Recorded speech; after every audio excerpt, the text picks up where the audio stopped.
In today's video, I'm going to teach you how to find message request on Whatnot. If you've ever missed a note from a buyer, a seller, or someone you haven't chatted with before, this quick walkthrough will help you surface those messages so nothing slips through the cracks. Start by opening your web browser and going to the Whatnot website. Once the homepage loads, make sure you're signed in so your inbox is available. You should see the familiar Whatnot layout with live shows, categories, and recommendations. We'll stay right here on the home page for a moment. Now shift your attention to the top right corner of the screen. There's a small menu area with several icons, typically things like your profile and notifications. Among these, look for the inbox icon. It often appears as a chat bubble or an envelope. That's the one we want. Go ahead and click the inbox icon to open your messages. You're now inside the inbox. This is where your ongoing conversations live. You'll usually see a list of chats on the left and the message window on the right, along with a compose button to start a new message.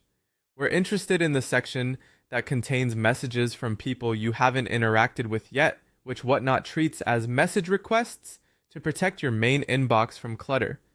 To view those, look for the small icon right next to the compose button. It functions as a quick switch to your message requests view.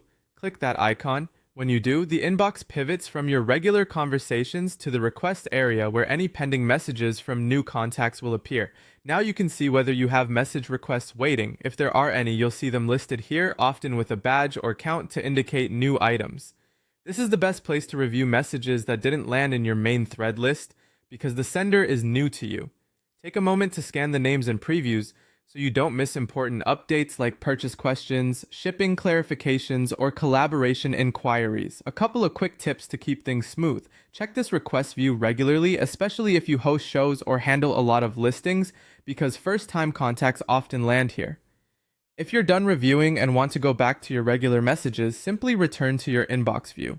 Use the same area near Compose and switch back or navigate back to your main inbox screen. And that's it. By starting at the home page using the top right inbox icon and switching to the request view beside Compose, you'll always know where to find your message requests on Whatnot.